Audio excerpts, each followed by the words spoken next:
তো এখন আমরা খ নম্বর সলভ করি। খ নম্বর বলে যাচ্ছে যে এবি দৈর্ঘ্য নির্ণয় করো। তো পরিমিতি করার ক্ষেত্রে একটা জিনিস খেয়াল রাখলে ভালো হয় যে যদি কোনো চিত্র দেওয়া থাকে এই চিত্রটা যদি আমি পরীক্ষা খাতায় লিখি সুন্দর হয় জিনিসটা দেখতে। তাহলে আমরা ওরকম ফলো করি, চিত্রটা লিখি আঁকলে দেখি কেমন হয়। এই আমার ত্রিভুজটা, এই ত্রিভুজের সি কোণ এটা মান দেওয়া আছে কত ডিগ্রি? 150 ডিগ্রি। আর এখানে আছে এ, এখানে আছে বি। তাহলে আমার এবি মানটা এইটার দৈর্ঘ্য কত এটা আমার জানতে চাইছি। ঠিক আছে, তো আমি যদি ওটা দেখাই দিচ্ছি একটু বুঝতে ভালো হয় আমার নাকি। এখন একটা জিনিস খেয়াল করি, যদি এই ত্রিভুজটা আমার সমকোণী ত্রিভুজ হতো তাহলে আমার জাস্ট অতিভুজের মান চাইছে, অতিভুজের মানটা বের করে দিলে আমার হয়ে যেত ওটা। কিন্তু সমস্যাটা এখানে যে এটা আমার সমকোণী ত্রিভুজ না, তাহলে আমার এটা জোর করে সমকোণী ত্রিভুজ বানাতে হবে। জোর করে কি হবে? এ বরাবর আমরা লম্বটা নিই, আবার সি কে একটু বাড়াই দিলেই আমরা এখানে একটা সমকোণ তৈরি করি। এই সমকোণের এই কোণটার মান দিলাম আমরা ডি। ঠিক আছে, তো কোন কারণে যদি আমার এই এটির মানটা জানতাম, এটির মান আমি জানি না, কিছু জানি না, যেহেতু আমি নামাই এটার মান এইচ ধরলাম, আর সিটির মানটা যদি বের করতে পারতাম তাহলে আমার অঙ্কটা হয়ে যেত। সিটির মান কত? সিটির মান আমি 2x। এখন একটা সরলরেখা কত ডিগ্রি কোণ তৈরি করে এটা কি জানা আছে? অবশ্যই একটা সরলরেখা কোণ 180 ডিগ্রি কোণ তৈরি করে। একটা সরলরেখা 180 ডিগ্রি কোণ তৈরি করে। তো এই রেখাটা সরলরেখা, এখান থেকে আমার 150 ডিগ্রি হয়, তাহলে বাকিটা কত? অবশ্যই আমার 30 ডিগ্রি। ঠিক আছে, এখন আমার ত্রিভুজটা যদি খেয়াল করি আমরা এসিডি ত্রিভুজ যদি আমরা খেয়াল করি, এখানে কি আছে লিখে নেই আমি ডাইরেক্ট যে ত্রিভুজ এসিডি তে জিনিস খেয়াল করি, আমার কিন্তু মান দেওয়া আছে, এসির মান দেওয়া আছে কত? ওই যে এদিকে দেখেন, এসি মান দেওয়া আছে 20 আর বিসি মান দেওয়া আছে কত? 22। এখন দেখি এই ত্রিভুজ এসিডি তে এসির মান দেওয়া আছে মানে অতিভুজের মান দেওয়া আছে মানে 20, তাহলে আমার লম্বর মান কত আর ভূমির মান কত এটা আমার বের করতে হবে। তো অতিভুজের সাথে লম্ব সম্পর্ক কার জানেন নাকি আপনারা? অতিভুজের সাথে লম্ব সম্পর্ক হলো sin থিটা নাকি? তাহলে sin theta is equal two কত? লম্ব ভাগ অতিভুজ। অতিভুজের মান হলো AC আর লম্ব মান আমার h। তো sin এখানে থিটার মান কত দেওয়া আছে? থিটার মান 30 ডিগ্রি, তাহলে sin 30 degree is equal two h ভাগ 20। sin 30 ডিগ্রি মান কত কে বলতে পারবা? sin 30 ডিগ্রি মান হলো হাফ নাকি? Half is equal two h ভাগ 20। দুই পাশে যদি আমরা কাটাকাটি করি এখানে থেকে 10, অতএব h is equal to 10 metre. তাহলে আমরা এই যে এই পাশে hটা আছে এটা মান কত? 10 মিটার। আবার খেয়াল করি এই সেম ত্রিভুজে যদি কাজ করি আমরা, সেম ত্রিভুজ ACD তে একই ত্রিভুজে এটা খেয়াল করি। এখন আমরা দেখেন লম্ব মান আমি পেয়ে গেছি, মানে লম্বর কাজ শেষ, এখন আমার ভূমিটা আছে। এই ভূমির সাথে আমার অতিভুজ সম্পর্ক কার আছে? কোন ত্রিকোণমিতিক অনুপাতের ক্ষেত্রে ভূমি আর অতিভুজের সম্পর্ক আছে? অবশ্যই এটা cos। অতএব cos theta is equal two ভূমির মান আমার x আর অতিভুজের মান কত? 20। cos 30 degree is equal two h ভাগ 20। cos 30 ডিগ্রি মান কত কে বলতে পারবা? sin 30 ডিগ্রি মান যদি হাফ হয় তাহলে cos 30 ডিগ্রি মান কত? √3/2 ইজ ইকুয়াল টু x ভাগ 20। দুই পাশে যদি কাটা দেই এখান থেকে 10, তাহলে শুধু x ইজ ইকুয়াল টু 10√3। তাহলে x এর মান কত? 10√3। এখন একটা জিনিস খেয়াল করেন, এই সমকোণী ত্রিভুজের আমার যদি আমার বড় ত্রিভুজ নিয়ে কাজ করি, ত্রিভুজ ABD, এই ত্রিভুজে আমার সমকোণ দেওয়া আছে এই কোণটা ডি কোণটা এবং দুইটা বাহুর মান জানি আমি। AB বাহু মানে লম্বর মান জানি, ভূমির মান জানি। ভূমির মান কোনটা? ভূমির মানটা হলো এতটুকু যদি আমার 22 হয় আর এতটুকু যদি 10√3 হয়, তাহলে এই দুটো যোগ করলে আমার ভূমির মান পাই যায়। অতএব আমি এখান থেকে লিখে দিই একটু সুন্দর করে যে ভূমির মান হয় হলো আমার 22 প্লাস 10√3, এটা আমার ভূমির মান। আর লম্বর মান কত? 10। তো দেখি আমরা এখন আমরা পিথাগোরাস উপপাদ্য অ্যাপ্লাই করি। পিথাগোরাস অনুযায়ী কি দেখো তো, ত্রিভুজ ABD তে যদি পিথাগোরাস দিই, হ্যাঁ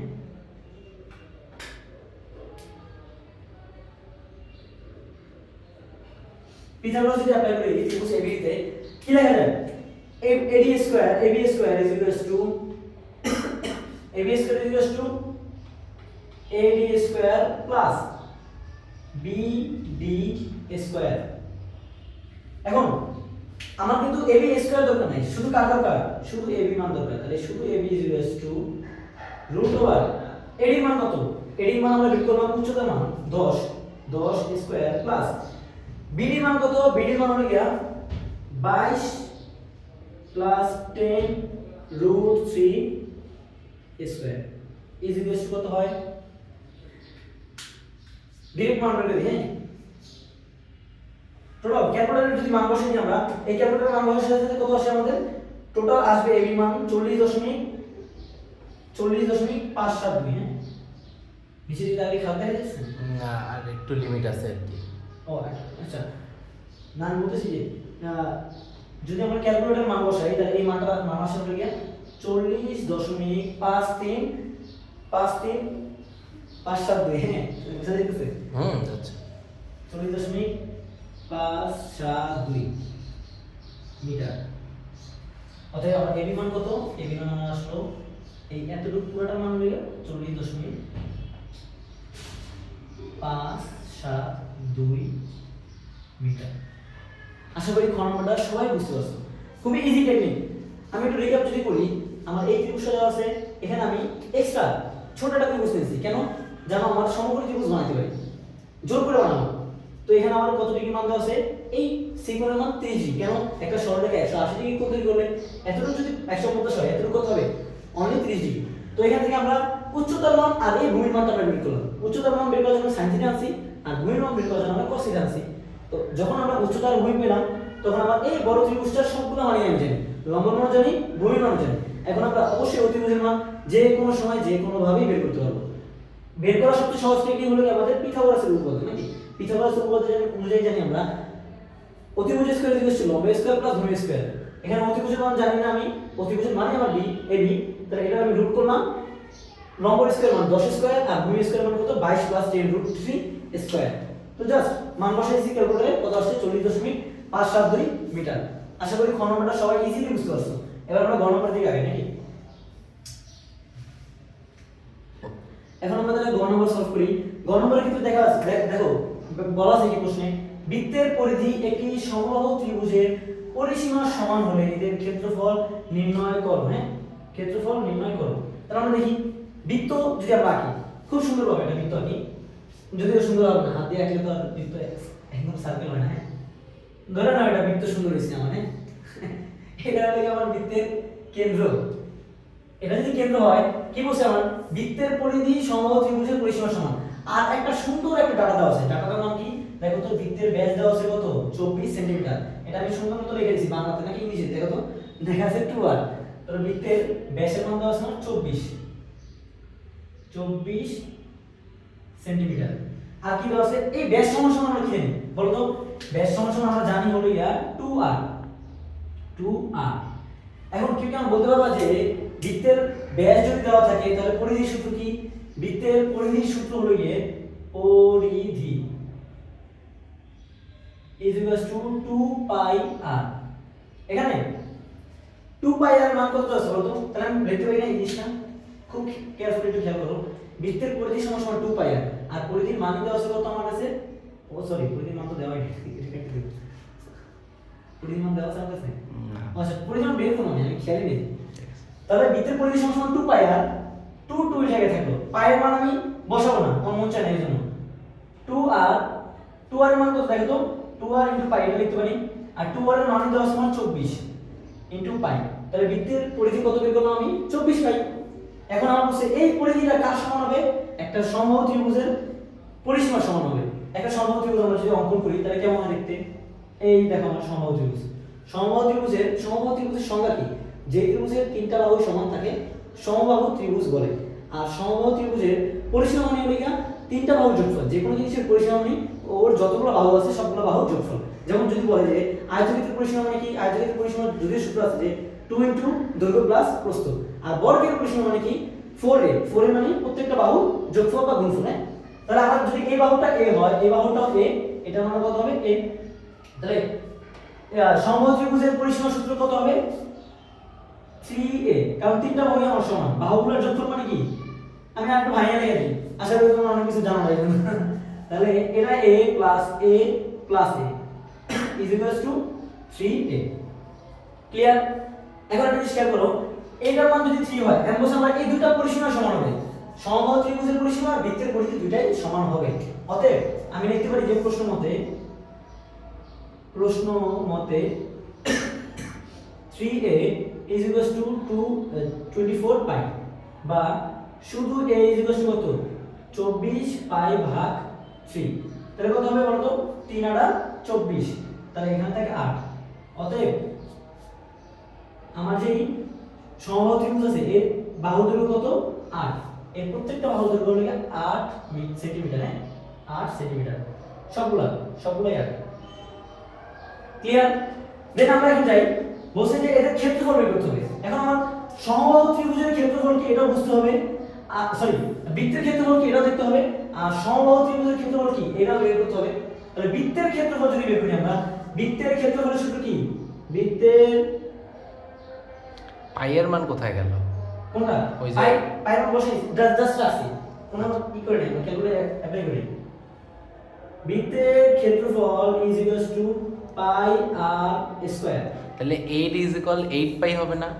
কোনটা 8 is equal a is equals two হ্যাঁ। হ্যাঁ ওইটাই বলছি। ও আছে, তা তো কাট করব না না সমস্যা নেই, তুমি বসায় দাও, যে এখন বলো যে এখানে পাই দিতে ভুলে গেছি। হ্যাঁ এখানে আমি পাই দিতে ভুলি নাই আর কি, এটা মেথড করলাম আর কি, আপনাদের পড়ায় কি সত্যি মনোযোগ আছে কিনা, আমি কিন্তু ইচ্ছা করে মাঝে মাঝে এরকম মেথড করি। হ্যাঁ তো দেখেন এই যে আমি কাটাকাটি করছি, এখানে যে পাইটা অবশিষ্ট ছিল এটা কিন্তু আমি ইচ্ছা করে দিই নাই, কারণ কোলাবান শুধু ক্লাস করে কিছু বোঝে না, দেন আবার সাবজেক্ট দোষ দেয়, এই জন্য আমি মেথড যেই আমার অ্যান্সার দিতে হবে সেই মেথডই। তো এটা কত আসলো, বাহুর দৈর্ঘ্য মান কত আসলো 8 পাই। আবার একটা হিসাব করি, বৃত্তের ক্ষেত্রফল পাই আর স্কয়ার, আর সমবাহু ত্রিভুজের ক্ষেত্রফল, সমবাহু ত্রিভুজের ক্ষেত্রফলের সূত্র কি,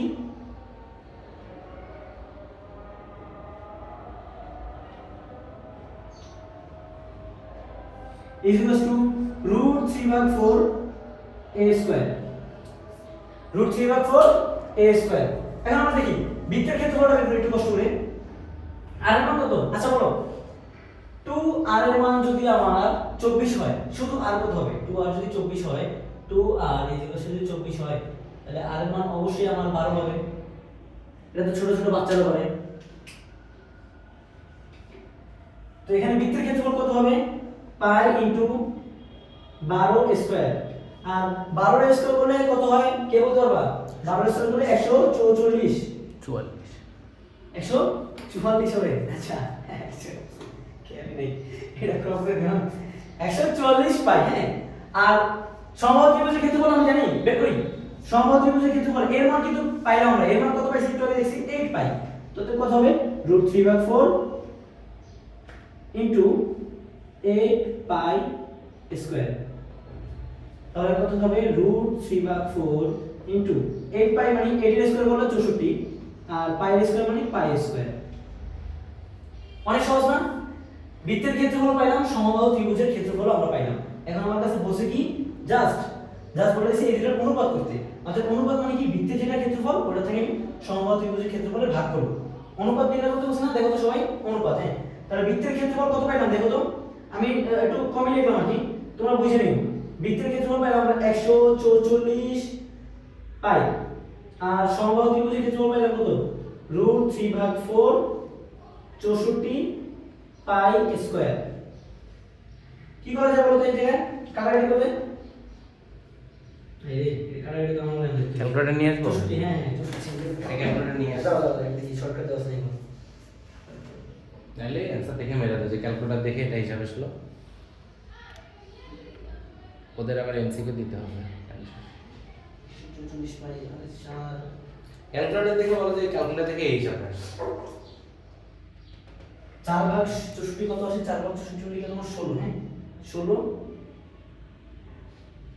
আচ্ছা আমরা যদি কাটাকাটি করি, হ্যাঁ দেখো ক্যালকুলেটর যদি কাটাকাটি করি এখান থেকে 16, তাহলে আলটিমেট জিনিসটা এরকম হয় যে 144 পাই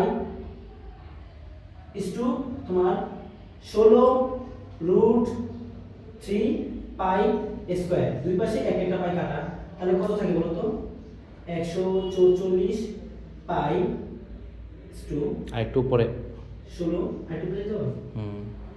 লিমিট হয়ে গেছে। ডানে সমান চিহ্ন দিয়ে ডানে লেখো। তাহলে এটা যদি আমি সমান সমান চিহ্ন দিই এই পাশে, তাহলে লেখা যায় যে 144 পাই is to 16 root 3 pi. Sorry, নিচে চলে গেছে রুট পাইগুলা। সমান সোজা করে লেখো। এ তো পয়সা লেখাও যায় না। আপনার বসে লেখো। এই জায়গাটা লেখো। উপরে উপরে উপরে। না এটা কাজ করবা, এটা ডান দিয়ে বসে নিয়ে আসুন। না লেখো ডানে যায়, একটাই শুধু না মানটাই তো। মান একটাই। হ্যাঁ হ্যাঁ সমস্যা নেই, ঠিক আছে। লেখো। তাহলে এখান থেকে কত আসে দেখো, দুই পাশ থেকে আমি পাই পাই কাটা দিছি, তাহলে থাকে অত উপরে না, অত উপরে দরকার নেই তো, এই জায়গায় না, লিখে এটা আর না আসবে। আর এটা না, এই জন্য আমি লিখছি। ঠিক আছে। তাহলে দেখো কাটাকাটি যাই, তাহলে থাকে এখান থেকে 144 আর এখান থেকে হলো গিয়া 16 রুট 3 পাই। এটা যদি ক্যালকুলেটরে বসাও তোমরা, এই মানটা আরো ছোট করে দেয়। এই মানটা কত আসে? 3 রুট 3 ইজ টু পাই। পাইটা দেখা যাচ্ছে না। দেখা যায় না? না একটু উপরে, ওহো, শুধু পাইটা উপরে, শুধু পাইটা। এটা তো ব্যাকা হয়ে যায়, বুঝছেন না? নুইয়া লিখতে গেলে ব্যাকা হয়ে যায়। একটু শুধু পাইটা উপরে ঘন করে লিখে দিতে হবে। তাহলে লেখা যায় হলো গিয়া, এখানে থাকে হলো গিয়া 104 সরি দা মিয়া 44 44 আমার দেরি হয়ে যাবে। তাহলে হলো গিয়া 3 রুট 3 নাকি? 3 রুট 3 ইজ টু পাই। এবার দেখা যায়, ঠিক আছে। তাহলে আল্লাহ হাফেজ, তোমরা ভালো মতো প্রস্তুতি নাও। এই অঙ্কটা খুবই একটা ইম্পর্টেন্ট অঙ্ক, তোমরা এই অঙ্কটা একটু ভালো মতো দেখো। আর নেক্সট যদি কোনো প্রবলেম থাকে এবং যদি কোনো সলভ লাগে, অবশ্যই আমাদের ইউটিউবে যোগাযোগ করবেন, আমাদের কমেন্ট করুন। কমেন্ট করবেন অবশ্যই, এবং কমেন্ট করবেন, এবং আমরা কি করব, এই কমেন্ট থেকেই ডিসিশন নেব যে কোন কোন চ্যাপ্টারে কি কি ম্যাথ করা যায়। আল্লাহ হাফেজ, আসসালামু আলাইকুম। এই দাঁড়ায় সালামটা দাও, ওইখানে চলে আসতেছো কেন? আচ্ছা, আচ্ছা। আল্লাহ হাফেজ, আসসালামু আলাইকুম। শেষের প্রস্তুতি সবার সুন্দর হোক। আচ্ছা আচ্ছা, সফল হবে। তাহলে আল্লাহ হাফেজ, আসসালামু আলাইকুম। সবাই শেষের প্রস্তুতি নিয়ে খুব সুন্দরভাবে সম্পন্ন হোক, দোয়া করি।